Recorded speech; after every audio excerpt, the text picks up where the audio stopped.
Assalamualaikum warahmatullahi wabarakatuh. La haula wala quwata illa billahil aliyyil adim.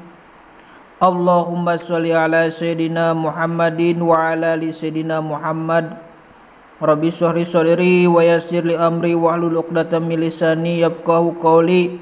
Ya fatahu ya alim, ya fatahu ya alim, ya fatahu ya alim.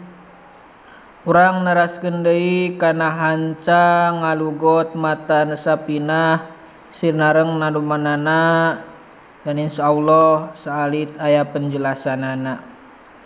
Nyata bagian ke-18 pasal alladzi yadkhuru an-najasati. Bismillahirrahmanirrahim. Faslun ari ieu eta hiji pasal alladzi ari anu yathuru anu bisa suci itu alladzi minan najasati buktina tina pirang-pirang najis salasun eta aya 3. Al-khamru kahijina arak ida tahallalas di mana jadi cuka itu khamru binafsiha ku datiahna itu arak.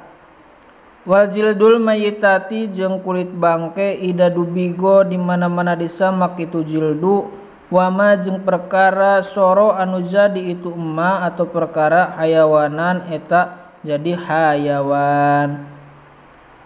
Qaidahna barang najis anu bisa jadi suci eta ayati lumasing ati-ati. Hiji arak di mana ngajadi cuka kusorangan teu make samar cuka, teu make samara cuka.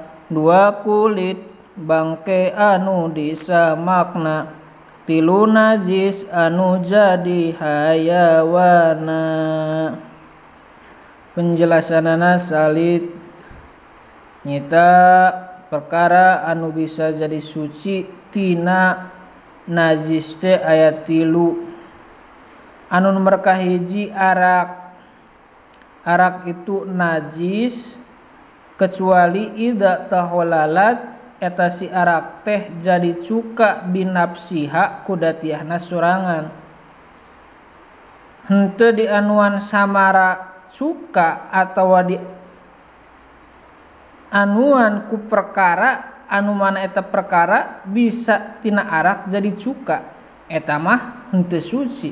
Tapi arak bisa jadi suci lamun mah si arakna teh jadi cuka ku sorangana ku datiahna. Anu nomor kaduana wal jidul mayitati nyata kulit bangke ida dubigo di mana-mana disamak. Kulit bangke teh seperti kulit bangke naon wae, sapi, embe, tah najis kecuali ku urang disamak teh digosok-gosok nama make taneuh, make perkara anu heuras atau make naon wae, tah eta si kulit bangke teh bisa jadi suci tina perkara najis lamun mah ku urang disamak. Nomor katiluna nyata perkara anu jadi hayawan dina bangke. Contoh aya